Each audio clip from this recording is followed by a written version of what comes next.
Do you have an idea of who you want to be? This plan will help you reset your life to become that person in 2024. I'll go over daily habits, weekly habits, physical goals, mental goals, how to motivate, and more. The first thing we're going to do is define where we want to be and when. It's helpful to choose an intuitive time frame for these goals, which is why everyone starts with the new year. But if you have any other milestones or things you want to line them up with, feel free to do so. As an example, I have 3 months before I start a new job, so I have 3 months to improve myself. I've defined my goal in life to be happy and healthy. To me, that includes academic challenges, being physically fit, and feeling good, like emotionally. I want to be someone who's knowledgeable and thinks critically. I want to be strong and active, and I want to be mindful and emotionally calm. Now that I have a vague idea of who I want to be and a rough idea of how long I have to make progress towards that person, I can start setting some actionable goals. I'm going to set goals within 3 categories: mind, body, and soul, to help organize this reset. Let's start with the mind. Without a sharp mind, what do we have? Continuing to learn, grow, and engage with material, academic or not, is always something I aspire to do. While there are many things I would love to include in this, like learning a language or taking math classes, it's important to be reasonable, and I'm not going to take math classes. We all have 24 hours in the day, but candidly, I'm not going to be able to fill even half of those with things that I actively want to do. I have sleep, work, friends who aren't really friends. Life just finds a way of getting in the way. So it's important to be realistic and only set 1 or 2 goals in each category. And so in the mind category, my first goal is to read more, or just read. It's an obvious choice. I want my Goodreads to inspire envy and jealousy. On a serious note, a friend of mine reminded me recently that reading literally anything, so long as I actually enjoy it, is a better use of my time than almost all of social media. So I might as well do that. In the words of Ralph Waldo Emerson, I cannot remember the books I've read any more than the meals I've eaten. Even so, they've made me. So read I will, and hopefully a lot. Additionally, I like reading, so this shouldn't be too bad anyways. This past year, after graduation, my reading picked up substantially, and that's been wonderful, but I want to continue it. Sure, it came in waves, and it was a lot of pop science, sci-fi, and Harry Potter fanfic, but at least I was reading. I've learned through trial and error that setting a book number-based reading goal is a pretty bad way to set a goal. If Goodreads didn't make me do it, I probably wouldn't. To foster better reading habits, I find setting a time-based goal much more effective. So, for example, my goal for this year is to read an hour a day, regardless of the day, regardless of what's going on. Will I miss a few days? Of course, that's natural. But it's much easier to get back on the habit if I feel like I've only missed a day, because there's no real downside to missing any one specific day. Whereas if you get behind on a number-based reading goal, you're going to feel behind for a while, and it'll take a lot of extra work to catch up. I can only be 1 day behind by definition. If I miss a week in general, my reading goal isn't going to be 10 hours. It's going to be 1 hour. Still, same as it was 2 weeks ago. Plus, as a streak builds up, I'll be much more likely to continue. Another goal is to write more. Excluding journaling, this past year I've written pretty infrequently for personal enjoyment. Yet, after a wonderful experience in a creative nonfiction class I took in my last quarter, I want to write more. Honestly, I don't know exactly what this looks like, so if you have any recommendations, please let me know. I'll probably be incorporating writing into weekly vlog updates for this challenge, but more on that at the end of the video. My Goodreads reviews are a good place to start if you want to see where my writing is currently. The next section is the body section, which is where we're going to put our physical goals.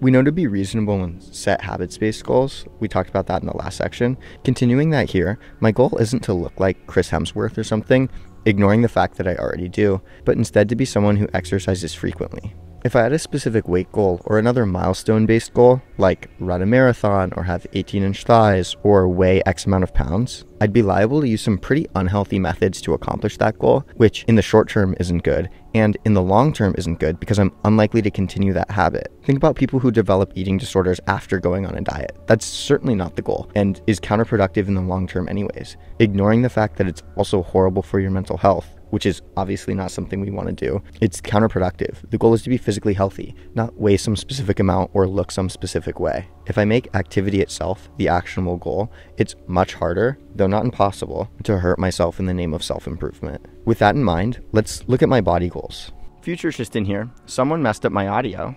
Hi, BB, come on up. Do you want to say hi? Can you say hi? The first thing I want to do, oh my gosh, like a hummingbird. The first thing I want to do is walk more, like a lot more, specifically every morning and every evening. I actually have a partner for this. If you have a dog or like a younger sibling or something, you can force them to walk with you, which is a wonderful way to stay motivated. Additionally, I have a weight vest that I've been using on my morning walks, despite the fact that it makes me look like a creep or Post Malone in the Saint Tropez video, minus the tattoos and minus the chains and minus the Bugatti. Dang, I really have a lot of work to do. Despite all those things, I've liked using it so far. It sort of makes me feel like I'm wearing a weighted blanket out, which is, for obvious reasons, wonderful. I don't have a specific miles or step counter goal, besides the average 10,000 steps that it feels like every fitness tracker makes you do. But again, I think that's a good thing. And just starting with some physical activity, again for me that's walking, is a wonderful way to stay active. It's also the fitness goal I'm starting with, and I recommend you do as well, just because it's good to build up habits with something easy and actionable that you can kind of do any day regardless. You don't need a gym, you don't need any special equipment, you can just get out and walk. The next physical goal or body goal is running more. A longtime love of mine, my goal is to run further and faster, purely because I know I enjoy it, in theory at least. Additionally, some structure and consistency will only make running that much more enjoyable for me, which is the point. I want to enjoy this entire process. My specific goal is to run twice a week. That could be anything from really short runs to really long runs. As I slowly build up this habit, I'll probably make the goal a bit more specific, but for now, let's just see if I can stick with that. For any physical goal, it's much better to start easy and work up slowly than to come out a little bit too strong and get injured or burnt out, physically or mentally. And I'm going to be taking that to heart, specifically with running, because I have the tendency to either run really hard or not at all, which is not great in the long term. The third thing that I'll be implementing is a lifting regimen. I've started and stopped lifting more times than I can count. My friends probably could though, so don't ask them. And since I never regret having gone, only going, I think this goal makes a lot of sense for me. I like the idea of doing a calisthenics or a calisthenics-based workout routine, but I'll probably start with Jason Blaha's Ice Cream Fitness, because if it's good enough for Will Tennyson, then it's good enough for me.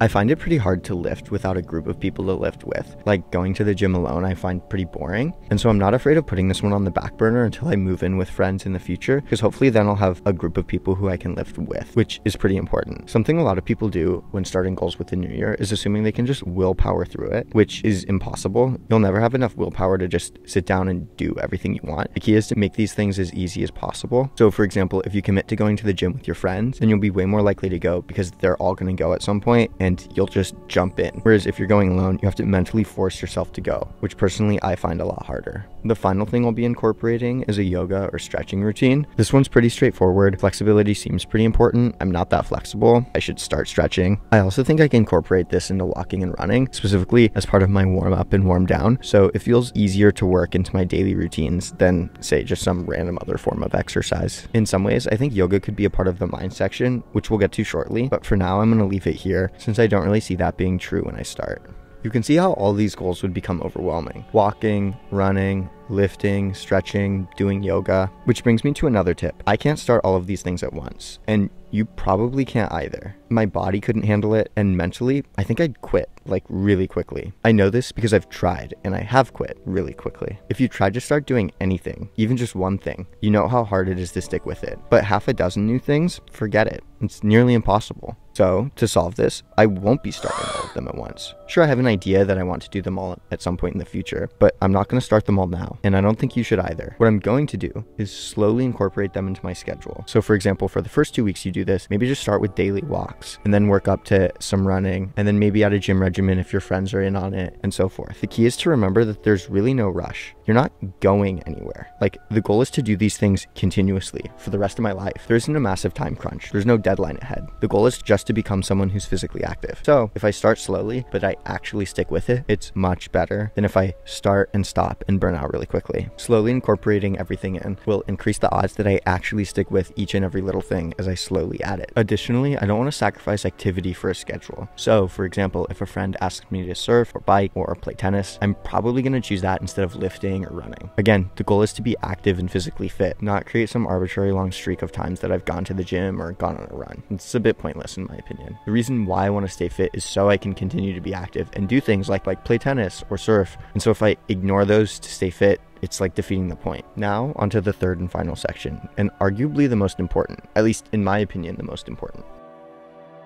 See, this section, soul, is kind of too important to fail. It's also the most nebulous. It's hard to pin down the space of the goals that soul represents. Maybe that's the fun of it. Yet I have some ideas that will keep me on the straight and narrow. I should probably add therapy here, but that's probably another video topic. My main goals are improving my presence, that is being present in the moment and appreciating it for what it is, being mindful and acknowledging where I am, and accepting the things I can't change. These are bordering on stoic beliefs, honestly, but not in a manosphere toxic kind of way, more in a therapy kind of way. The goal is to feel good, like emotionally, and so there's really only two things I'm going to focus on. The first, meditation, to help calm my racing mind, reduce any underlying stress or anxiety I may or may not have, and to simply become more present. The main thing I'm focusing on in meditation is mindfulness. This was one of the first things I started. Secret tip, I started this well before January 1st, despite the fact that I'm making this video a bit later, just because I wanted to test out some of the ideas for myself, not because I'm lazy, obviously. I'm using the Waking Up app, which is great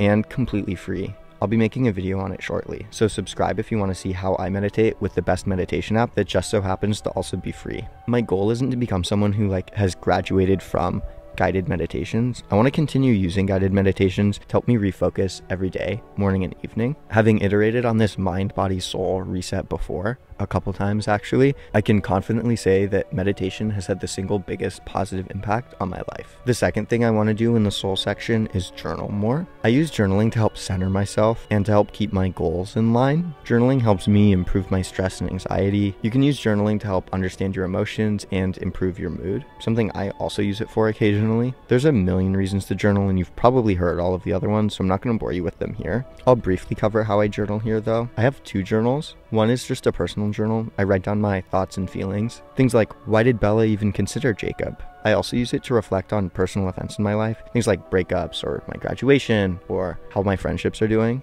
and also to plan out random things that are going on, like this video, for example. It's essentially like a scrap paper for my existence. The other journal I have is a guided journal that's gratitude focused. It's meant to be used in 3-month periods, like this 3-month period I have before I start my job, and asks you to go through things like what you're grateful for that day and what values you want to focus on that day to help keep you centered in a way that you might otherwise not be. Now you have a rough idea of where you want to be, some actionable goals set in each different section, hopefully to make you a better, well-rounded person. Let's go over how exactly to implement this. These past few weeks, I've been doing a trial of all of these things, testing these ideas that I've put into words here. It's been incredibly valuable to have a low stakes way to experiment with different goals and different daily plans. And I actually highly recommend you structure your reset like this too. Specifically, go through a trial period of at least a week or two where you try a bunch of different random things in this. So maybe you want to start with lifting instead of walking, or you want to start with journaling instead of meditation, or you want to start with writing instead of reading. That way you have a good idea of exactly how you want to tackle your self-improvement, because there's really no one size fits all. For me, I've been starting each day with a morning meditation and journal. Then at some point in the mid-morning or early afternoon, I'll go on a walk or I'll exercise. And sometimes exercise looks like biking or surfing. Sometimes exercise looks like lifting, but I really haven't been too strict with myself and forced myself to do either of those things consistently because I'm not sure which one I want to implement first, and I know I can't do all of them. Then in the evening, I'll read for an hour, and I've been going to bed pretty early. Before I go to bed though, I do always meditate and journal once again. So I'm doing that twice a day, mainly because I feel like they're the most important things for me to do right now. What makes goals like this interesting is it both seems so doable, like you have 16 hours a day. How can you not do all of these things? And yet it also already feels like quite a lot. It's weird how that works. I'm not going to punish myself if I miss a check on one day or another. In fact, like I said, I'm intentionally starting slowly. If you're joining me on a New Year's reset like this, I recommend you do that as well. That is, start slowly. Speaking of joining me on this mind, body, soul resolution reset, I'll be posting weekly vlogs where I go over how my week went and the things I did that week to stay active in all three fronts. I'll do a deep dive into a specific aspect of this mind, body, soul plan. So for example, one week I might go over a meditation technique that I've been really enjoying, or another I might go over how exactly I've been exercising. Conveniently for me at least, this is also the meat of where I'll be putting my writing, as in writing scripts for videos. I encourage you to join me on this, although you don't need to do weekly vlogs. Although if you do, comment them. I'll check them out. Additionally, let me know what changes you make to make it work for you. I'm conceited, but not conceited enough to believe that this is the perfect plan. Now get out of here and go take care of your mind, body, soul. My camera's dying, so I know I need to go. Waiting for the plane to get away. Mazzy, are you gonna hold me accountable? Don't fight it. Hey. No biting. No biting. That's against the rules. It's against the rules.